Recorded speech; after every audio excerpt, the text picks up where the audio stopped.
بسم الله الرحمن الرحيم الحمد لله رب العالمين والصلاة والسلام على نبينا محمد وعلى آله وأصحابه أجمعين اللهم علمنا ما ينفعنا وانفعنا بما علمتنا وزدنا علما اللهم نسألك علما نافعا ورزقا طيبا وعملا متقبلا.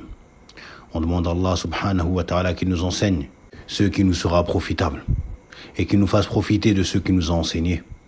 Et on lui demande une science bénéfique et profitable, ainsi qu'une subsistance pure et bonne, et des œuvres acceptées par lui.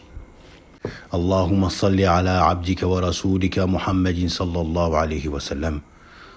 On continue sur la biographie de notre noble, bien-aimé, prophète de la miséricorde, le messager de l'humanité, le plus pieux et le plus humble, le maître des Bani Adam, le jour de la résurrection, le sceau des prophètes, Muhammad sallallahu alayhi wa sallam.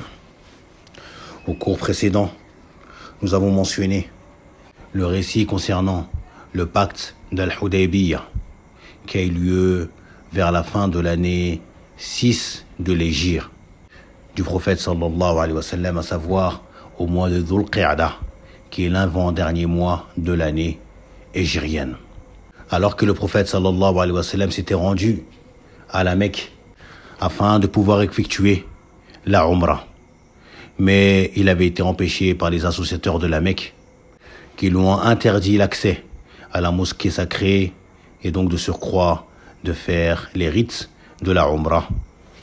Il avait donc campé près d'une vingtaine de nuits dans ce lieu d'Al-Hudaybiyah avant de faire demi-tour pour entrer à Médine, après avoir conclu un pacte avec les associateurs qui, dans ce pacte, mentionnait une trêve, un traité de paix pendant 10 ans, mais également que le prophète sallallahu alayhi wa sallam aurait la permission d'accomplir sa Umrah, mais l'année prochaine, en ne séjournant que 3 jours et pas plus. Mais également ce pacte incluait une clause qui était que toute personne qui quittait la Mecque pour rejoindre le prophète sallallahu alayhi wa sallam à Médine devra être renvoyée à la Mecque vers ses tuteurs, et que toute personne qui souhaiterait quitter Médine pour retourner à la Mecque, eh bien le prophète sallallahu alayhi wa sallam devra le laisser. Et on avait mentionné que un noble compagnon du nom de Abu Jandal radiyallahu anhu s'était présenté, enchaîné, alors que ce pacte était quasiment conclu. Il s'était enfui de la Mecque et s'était jeté au milieu des compagnons et du prophète sallallahu alayhi wa sallam dans ce lieu d'Al-Hudaybiyah afin qu'il le prenne avec lui, qu'il rentre avec lui à Médine. Mais pacte quasiment conclu, le prophète sallallahu alayhi wa sallam lui a demandé de faire preuve de patience et d'endurance et l'a remis aux associateurs. Puis pacte conclu, le prophète sallallahu alayhi wa sallam a sacrifié son offrande, rasé sa tête et est sorti de son état de sacralité. Les compagnons radiyallahu anhum l'ont suivi dans cela et ils sont retournés à la ville de Médine. Et bien que tout ceci paraissait comme un échec, une humiliation et une injustice à l'encontre des musulmans, quand beaucoup des compagnons l'ont pensé au moment de la conclusion de ce pacte, mais en fait cela cachait une énorme victoire pour les musulmans, et de cela Allah a fait descendre la sourate Al-Fath entière sur le prophète sallallahu alayhi wa sallam alors qu'il était sur le retour vers Médine. Car ce traité de paix, cette trêve de 10 ans va permettre au prophète sallallahu alayhi wa sallam de pouvoir concentrer sa prédication et la développer en toute sécurité, à l'abri de toute menace de l'un de leurs plus grands ennemis, qui étaient les associateurs de la Mecque. Mais également le fait que certains musulmans devront rester à la Mecque tout en étant libres de pratiquer leur religion, cela va également permettre l'expansion de l'islam au cœur même de la Mecque. C'est sur cela que, arrivé à Médine, un noble compagnon du nom de Abu Basir, radiyallahu anhu, qui subissait des tortures et des sévices à la Mecque, a réussi à prendre la fuite et est allé rejoindre les musulmans à la ville de Médine. Et bien évidemment, les associateurs de la Mecque ont envoyé 2 hommes afin d'aller le récupérer, conformément au pacte qu'ils ont conclu avec le prophète sallallahu alayhi wa sallam. Ces 2 hommes sont donc arrivés et ont demandé au prophète sallallahu alayhi wa sallam de leur livrer l'homme qui est arrivé auprès d'eux, conformément au pacte conclu à Al-Hudaybiyah. Et le prophète sallallahu alayhi wa sallam a donc ordonné à Abu Basir de retourner à la Mecque avec ses hommes. Et il leur a été livré. Et il a obéi à l'ordre du prophète sallallahu alayhi wa sallam et il a pris le chemin du retour avec ces 2 hommes. Sauf que, arrivé à cet endroit non loin de Médine, alors qu'ils ont fait une pause, Abu Basir s'est mis à vanter et faire les éloges de l'arme, l'épée de l'un des gardiens qui devait le conduire à la Mecque, en lui disant « Tu as une très belle épée, elle doit être très tranchante et faire de sacrés ravages durant les batailles. » Et là, l'homme, tout réjoui et tout content des éloges que Abu Basir est en train de lui faire, lui a dit « Évidemment, c'est une très bonne épée et j'ai fait telle et telle chose avec. » Il était tout fier de lui. Et là, Abu Basir, de manière futée, lui dit « Est-ce que je peux la voir de plus près ? Je peux la tenir pour voir comment elle est ?» Et là, l'homme lui dit « Bien sûr, tout fier, tout content. » Et il lui a donné l'épée. Qu'est-ce qu'a fait Abu Basir ? Il l'a frappé avec directement. Il l'a tué.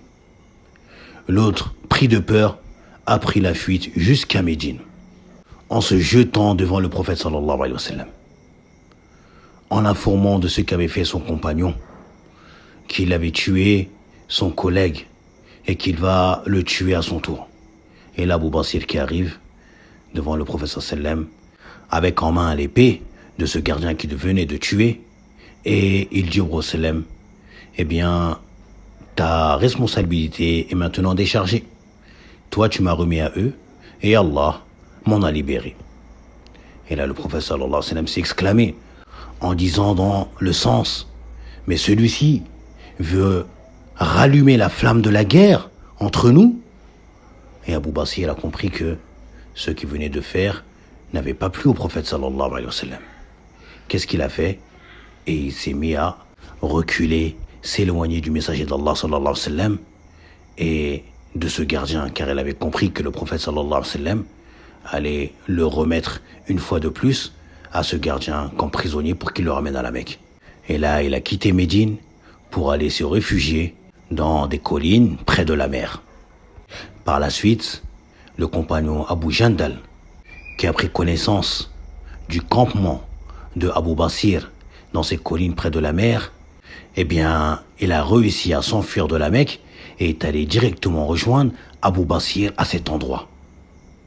Puis, d'autres hommes qui étaient à la Mecque, qui ont pris connaissance de leur présence dans cet endroit, ont petit à petit commencé à s'enfuir de la Mecque et à aller rejoindre ces hommes-là, jusqu'à former un petit groupement armé. Et dès qu'une caravane des Mécois passait sur leur chemin, eh bien, ils s'attaquaient à eux et prenaient ce qu'ils transportaient. 1 fois, 2 fois, 3 fois, et ainsi de suite. Jusqu'à ce que cela a commencé à causer du tort aux associateurs de la Mecque. Ce groupe qui n'est ni sous leur commandement, ni sous le commandement de Mohammed. Car c'est nous qui leur avons empêché d'aller rejoindre Mohammed, de par ce qu'il y a dans notre pacte. Donc si nous voulons mettre un terme à cela et protéger notre commerce et le faire prospérer, eh bien, permettons-leur de rejoindre Mohammed. Ainsi, on sera à l'abri de leurs attaques.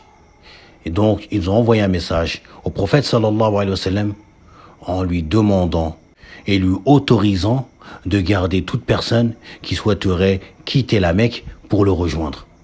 À commencer par ce groupe qu'il les rappelle à lui, qu'ils se joignent à lui et qu'il nous laisse tranquilles. Donc déjà, première clause du contrat, qui, on pensait, était une injustice et une nuisance aux musulmans, mais s'est retrouvé à être plutôt une nuisance à leur rencontre.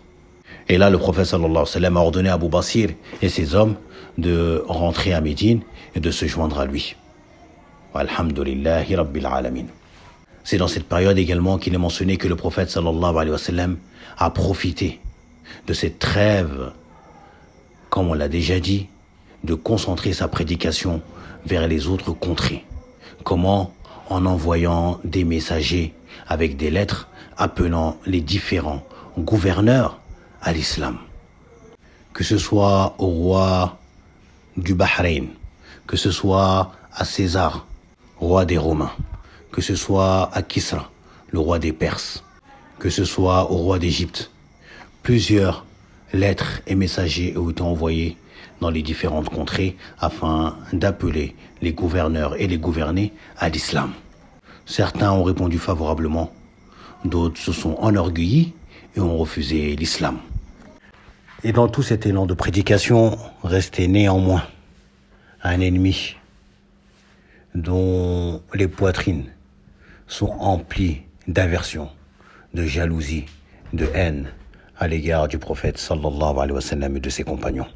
Ennemi qui a été ce protagoniste, cet instigateur de plusieurs conflits contre le prophète sallallahu alayhi wa sallam.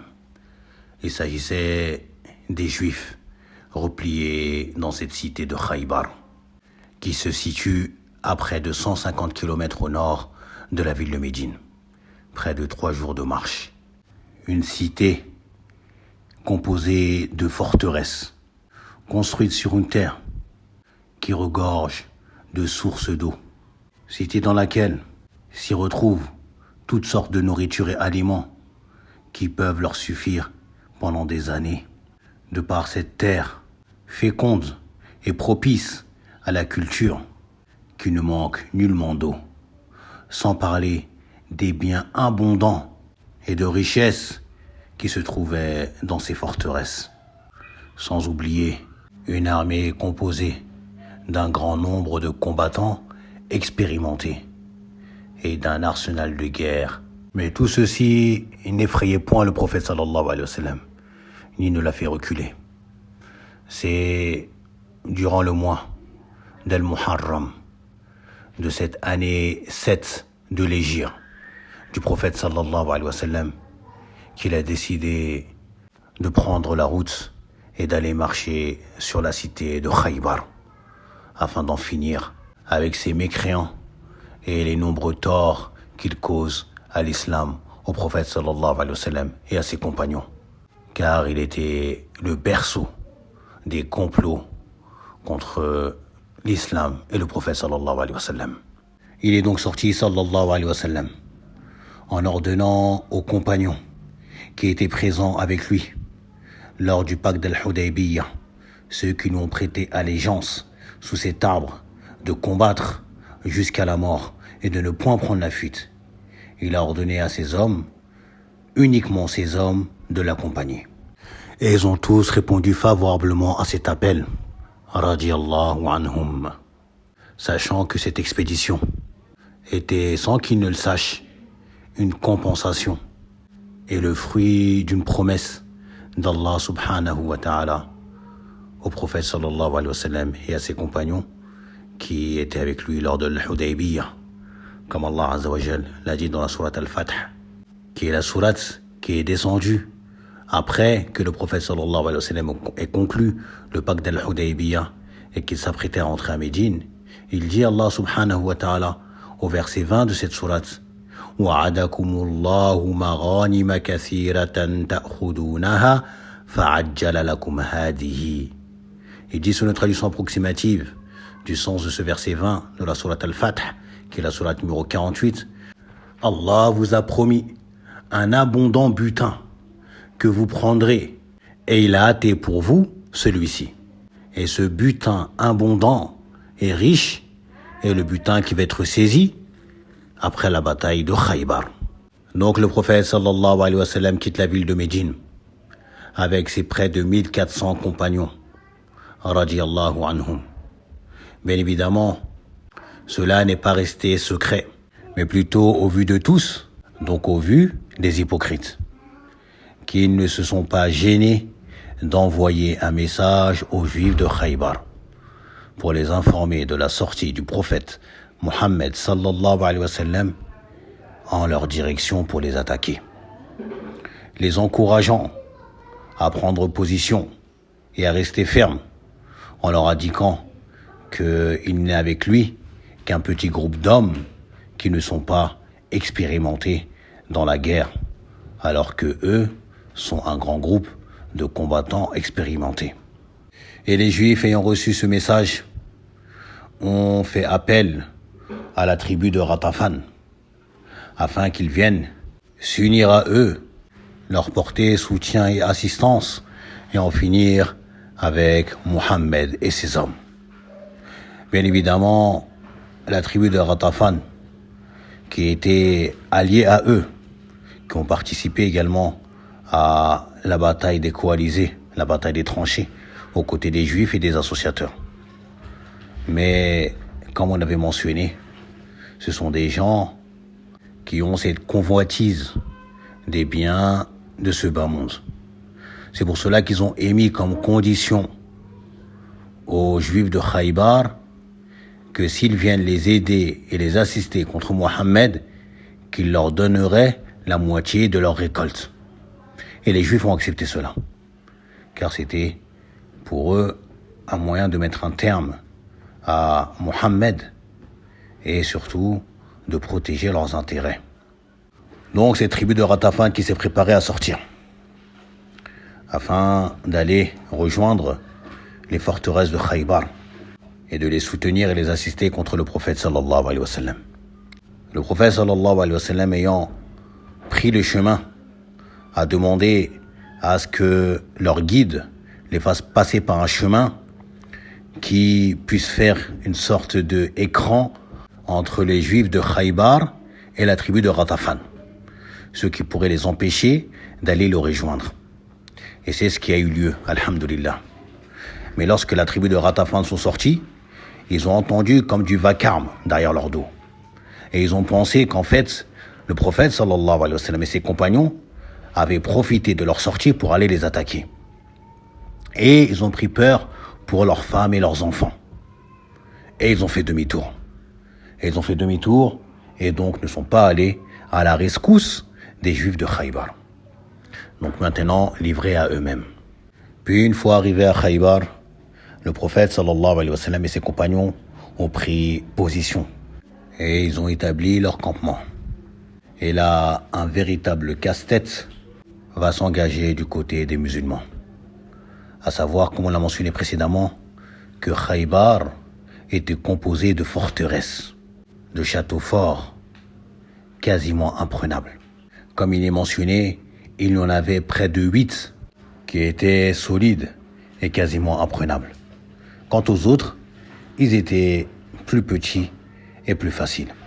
Et pendant plusieurs jours, les musulmans vont tenter de pénétrer et d'ouvrir les forts les uns après les autres.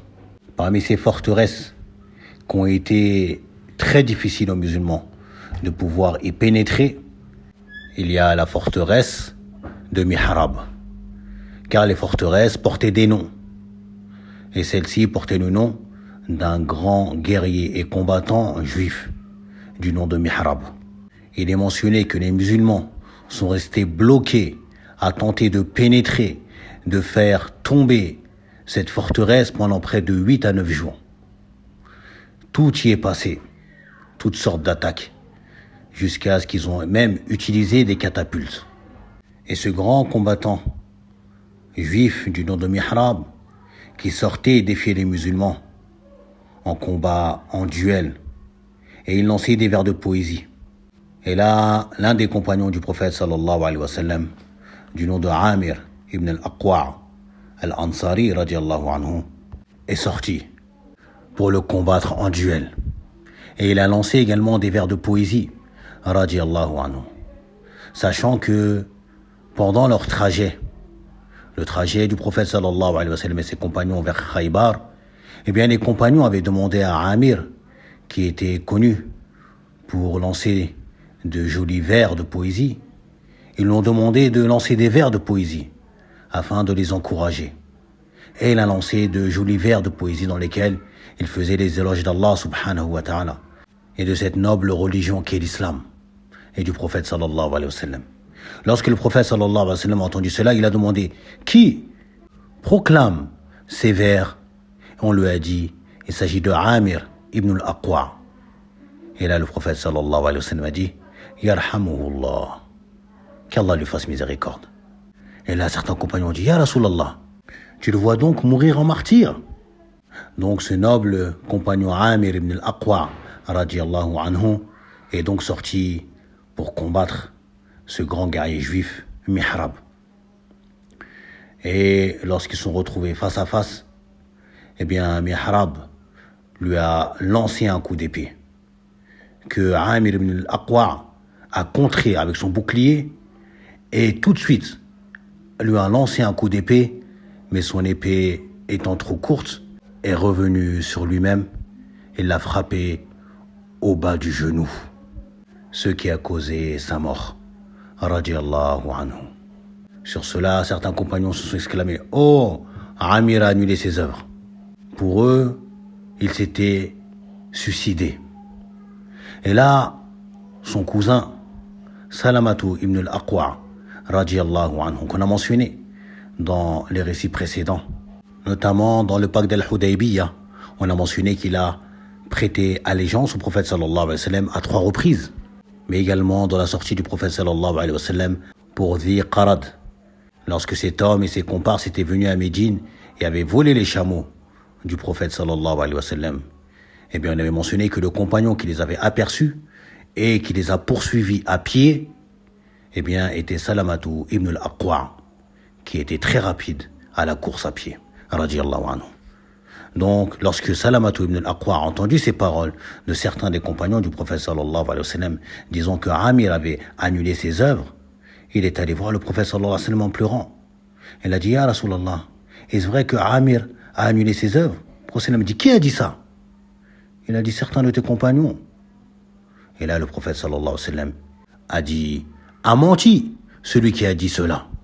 Plutôt, il aura la récompense 2 fois. Radiallahu anhu. Donc, comme on a mentionné ici, les musulmans ont essuyé plusieurs échecs avant de pouvoir pénétrer cette forteresse de Mihrab, ainsi que d'autres, jusqu'à ce que le prophète sallallahu alayhi wa sallam, un soir, a informé ses compagnons en leur disant « Demain, je vais remettre le drapeau à un homme qui aime Allah et son messager et qu'Allah et son messager aiment. Et Allah va nous accorder la victoire par cet homme. » Puis il est rentré, sallallahu alayhi wa sallam. Donc ici, il a fait une excellente annonce à ses compagnons. Après ces jours de difficultés à combattre sans pouvoir accéder, pénétrer, ouvrir ces forteresses, eh bien le prophète sallallahu alayhi wa sallam leur annonce la prochaine victoire, bi'idnillahi ta'ala. Et en plus de cela, il leur annonce que cela, Allah va l'accorder par la cause de l'un d'entre eux, pour lequel le prophète sallallahu alayhi wa sallam affirme qu'Allah subhanahu wa ta'ala aime cet homme. Allahu Akbar. Allah et son messager sallallahu alayhi wa sallam aiment cet homme. Et ceci est une chose que tout serviteur désire, être aimé par Allah. Car tous, on aime Allah et son messager. Beaucoup également prétendent aimer Allah et son messager. Mais est-ce que Allah t'aime? Ça, c'est ce vers quoi on accourt tous, ce qu'on recherche tous, être aimé par Allah. De même que les compagnons radiyallahu anhum désiraient à tout prix être cet homme. Pas pour l'obtention du drapeau ou pour être nommé comme dirigeant. Non, Ce qu'il désirait, c'était d'être celui qui est aimé par Allah subhanahu wa ta'ala et son messager sallallahu alayhi wa sallam. On a cette parole de Omar ibn al-Khattab radiallahu anhu qui a dit qu'il n'a jamais désiré obtenir le gouvernorat, être nommé comme gouverneur ou comme chef, si ce n'est ce jour-là. Pas pour ce poste de gouverneur, de commandant, de chef, non, mais plutôt pour cette attestation du prophète sallallahu alayhi wa sallam que cet homme qui va recevoir le drapeau, eh bien, il est aimé par Allah le Très-Haut et que lui-même aime également. La nuit tombée, tout le monde est allé se coucher. Et au matin, après la prière, à la première heure, ils sont tous venus se présenter devant le prophète sallallahu alayhi wa sallam. Tous désiraient obtenir ce drapeau de la part du prophète sallallahu alayhi wa sallam. Comme on a expliqué, ce n'est pas pour ce poste de chef, de commandant ou de porteur de l'étendard du drapeau, non, mais pour cette attestation qu'a fait le prophète sallallahu alayhi wa sallam que cet homme est aimé par Allah subhanahu wa ta'ala. Celui qui est aimé par Allah, Allah ne le châtiera jamais. Abu Bakr était présent radiallahu anhu. Omar ibn al-Khattab était présent radiallahu anhu, ainsi que d'autres parmi les compagnons. Tous espéraient, désiraient fortement que le prophète sallallahu alayhi wa sallam leur remette ce drapeau. Et là, le prophète sallallahu alayhi wa sallam qui regarde et scrute la foule et il dit: où est Ali ibn Abi Talib? Il n'était pas présent radiallahu anhu. Ali ibn Abi Talib n'était pas présent. Comment cela se fait-il? Eh bien, il avait été touché d'une maladie aux yeux, une maladie qui l'empêchait de voir. Et c'est là qu'un des compagnons a informé le prophète sallallahu alayhi wa sallam en disant: il se plaint de ses yeux. Il est mentionné qu'il avait tenté de sortir pour les rejoindre, mais il n'a pas pu faire cela. Il était donc resté en retrait. Et là, le prophète sallallahu alayhi wa sallam a envoyé des hommes afin d'aller le chercher. Et il est mentionné que c'est ce noble compagnon Salamatu ibn al-Aqwa qui est allé le chercher et l'a ramené jusqu'au prophète sallallahu alayhi wa sallam en le conduisant comme on conduit un aveugle. Ali radiallahu anhu ne voyait plus rien du tout. Et il n'était pas au courant de ce que le prophète sallallahu alayhi wa sallam avait mentionné la veille. Donc Salamatu ibn al-Aqwa radiallahu anhu a ramené Ali ibn Abi Talib jusqu'au prophète sallallahu alayhi wa sallam. Le prophète sallallahu alayhi wa sallam a positionné dans ses yeux, a invoqué Allah en sa faveur. Et là, ce qui touchait ses yeux comme mal a totalement disparu. Et il dit à Ali ibn Abi Talib radiallahu anhu qu'il ne s'est plus jamais plaint d'un mal aux yeux depuis ce jour. Cela de par la baraka que Allah azza wa jalla, la bénédiction que Allah a mis en le prophète sallallahu alayhi wa sallam. Ce qui nous prouve également un signe de sa prophétie, qu'il est véritablement un prophète et un messager d'Allah sallallahu alayhi wa sallam. Et là, le prophète sallallahu alayhi wa sallam lui a remis le drapeau et lui a donné des recommandations en lui disant: avance calmement et lentement. Pas besoin de courir ou de t'affoler, de sauter dans tous les sens, non. Avance calmement, tranquillement, d'une démarche sereine, jusqu'à ce que tu arrives au pied de leur forteresse. Puis appelle-les à l'islam et informe-les des obligations qui leur incombent.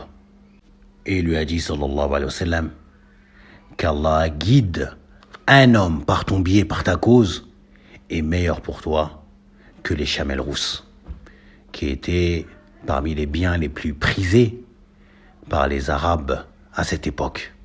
Ce qui nous montre le mérite immense d'être la cause de la guidée d'une personne vers l'islam. Et sur cela, Ali ibn Abi Talib, qui a bien reçu les recommandations du prophète sallallahu alayhi wa sallam, et les a mises en pratique, sans faiblesse. Et il est allé, accompagné des musulmans derrière lui, jusqu'à arriver à leur forteresse. Il les a appelés à l'islam. Ils ont refusé cela. Et est sorti une fois de plus ce grand guerrier et combattant Mihrab, appelant une fois de plus les musulmans au duel, en lançant des vers de poésie. Je suis Mihrab, connu de tout Khaybar, etc., etc. Et là, Ali ibn Abi Talib, qui s'est avancé, et a lui également lancé des vers de poésie, se présentant comme étant celui que sa mère a nommé Haïdara, tel le lion de la forêt. Et là, ils se sont fait face l'un à l'autre. Et en un rien de temps, Ali a dégainé son épée, lui a asséné un coup sur la tête et il est tombé raide mort. Ce soi-disant grand guerrier et combattant juif, Mihrab, a été terrassé et tué en un rien de temps par ce noble compagnon et courageux Ali ibn Abi Talib radiyallahu anhu.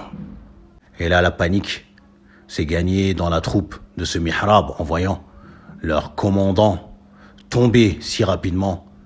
Et là, la bataille a commencé à faire rage et les musulmans ont commencé à réussir à pénétrer de forteresse en forteresse. Ils font tomber une forteresse, ils tuent des combattants, les autres se replient dans une autre forteresse derrière. Puis les musulmans avancent. Ils font un siège et ils combattent de nouveau. Et ils arrivent à pénétrer dans une autre forteresse. Et ainsi de suite, jusqu'à atteindre et faire tomber l'ensemble des forteresses de Khaybar. Comme le prophète sallallahu alayhi wa sallam disait à ce moment-là, en proclamant la grandeur d'Allah, il disait « Allahu Akbar, kharabat Khaybaru » que Khaybar est tombé et perdu. Et sur cela, c'en était fini de Khaybar, complètement conquise, butin amassé, et également prisonniers et prisonnières. Parmi ces prisonnières, il y avait Safiyatou, bint Huyay ibn al-Akhtab, qui, son père, avait été rejoindre les Bani Quraïza, comme il leur avait promis, et avait été massacrée avec eux. Celle-ci avait été capturée comme butin par le prophète sallallahu alayhi wa sallam. Elle s'est convertie. Il l'a libérée et il l'a épousée sallallahu alayhi wa sallam et a consommé le mariage sur le chemin du retour vers Médine. Et il a même fait sa walima, son repas de noces, durant leur voyage. Sallallahu alayhi wa sallam. Elle, qui avait informé par la suite qu'elle avait dit à son mari qu'elle avait vu en songe la lune tomber dans son giron. Et quand elle a raconté cela à son mari, eh bien, il l'a giflé en lui disant « Tu désires peut-être cet homme qui est à Médine ?» En parlant du prophète sallallahu alayhi wa sallam, il avait très bien interprété ce rêve. Et durant leur séjour à Khaybar, après l'avoir conquise, eh bien, une femme juive avait offert au prophète sallallahu alayhi wa sallam un agneau qu'elle avait fait rôtir.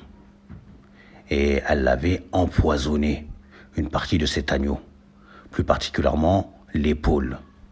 Après avoir interrogé concernant le prophète sallallahu alayhi wa sallam, quelle partie de l'agneau préférait-il? Cette femme, qui était la femme de Salam ibn Mishkam, du nom de Zainabou bintul Harith. C'est alors que le plat a été apporté au prophète sallallahu alayhi wa sallam et il s'est assis avec certains de ses compagnons. Et lorsque le prophète sallallahu alayhi wa sallam a pris un morceau de cet agneau et qu'il a mordu dedans, eh bien, l'épaule s'est mise à parler en informant le prophète sallallahu alayhi wa sallam qu'elle était empoisonnée. La viande était empoisonnée.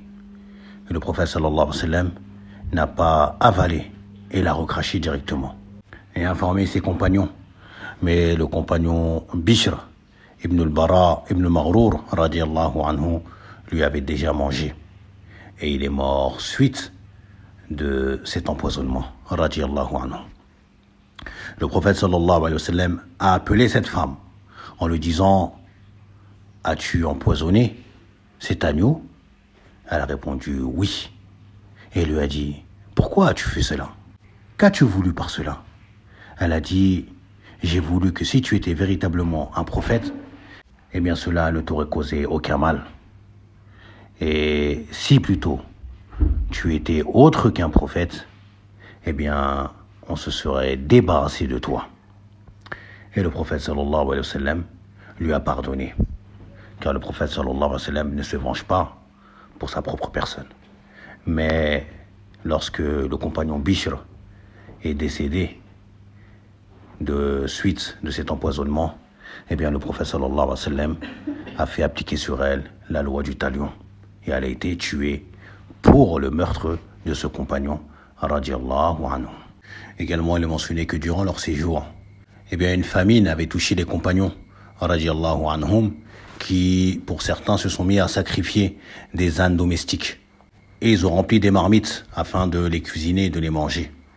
Et le prophète, sallallahu alayhi wa sallam, a envoyé une personne proclamer haut et fort que Allah et son messager interdisent de consommer la viande des ânes domestiques et que ceci est une impureté.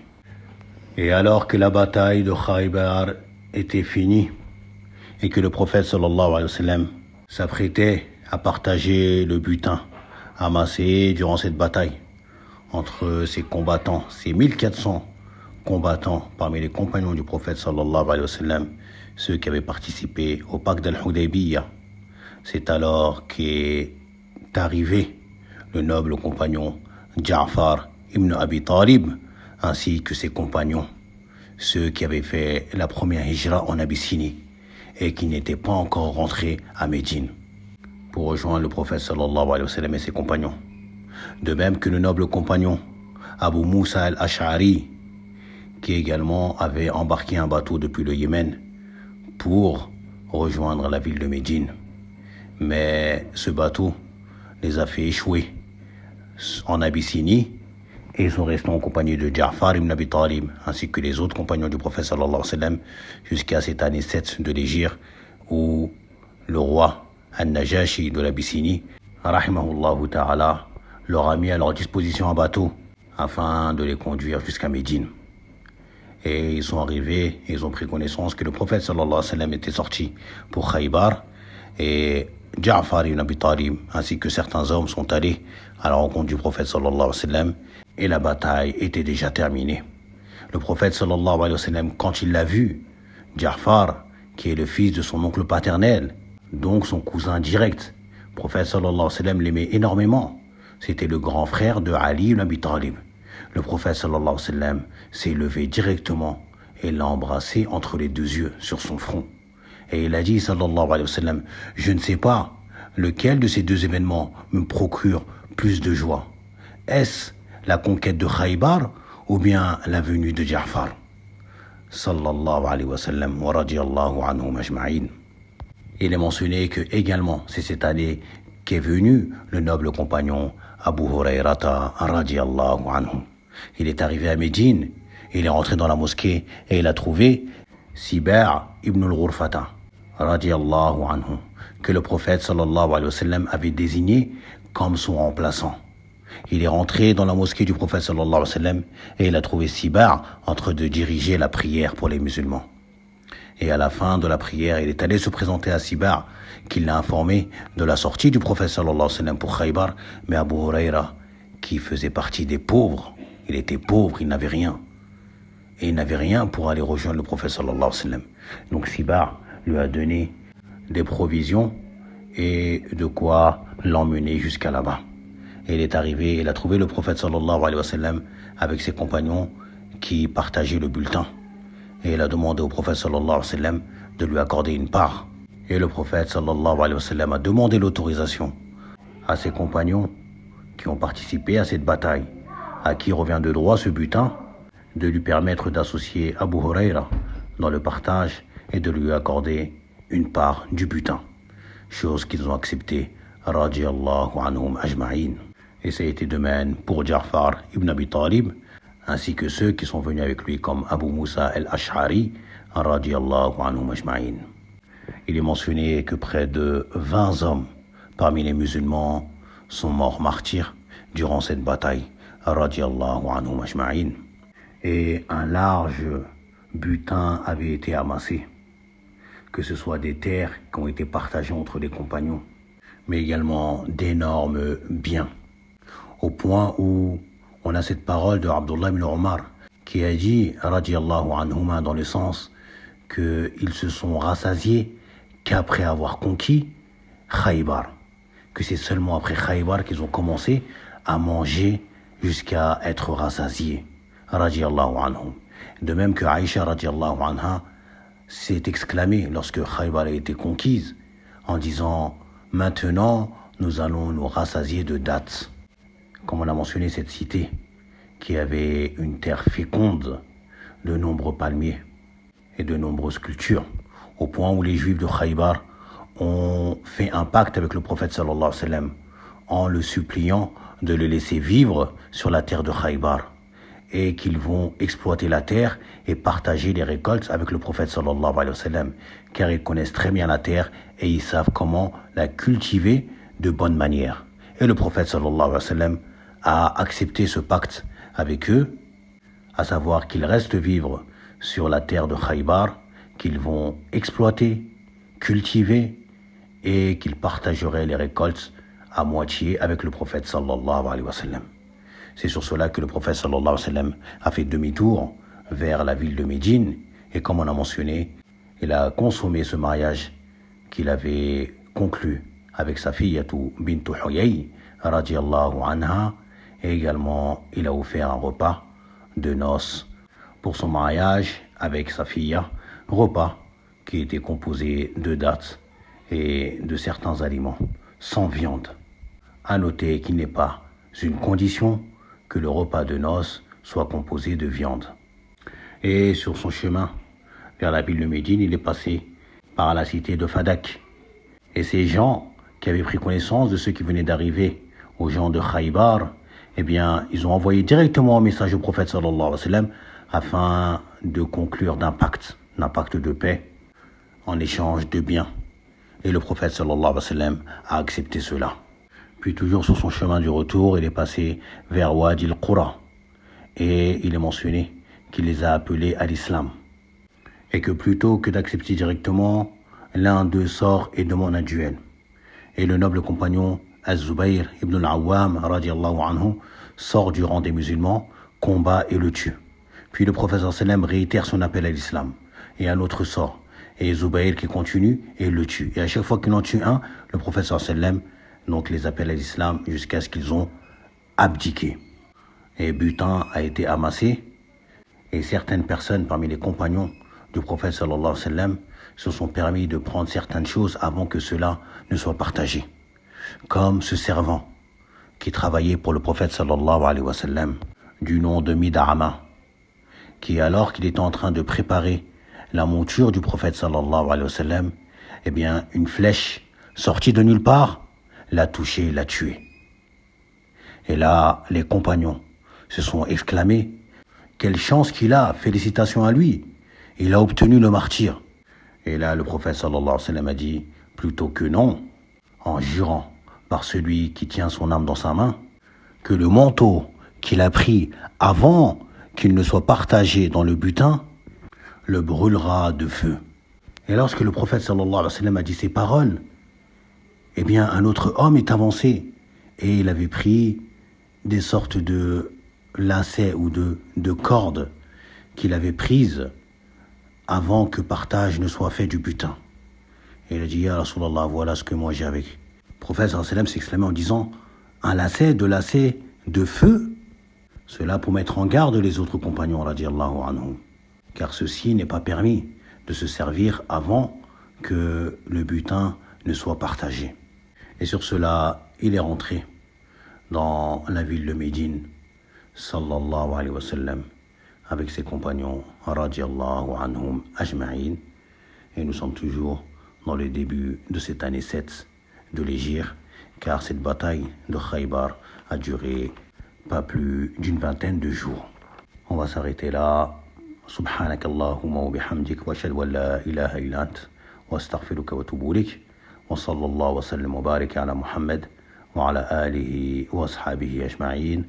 بارك الله فيكم.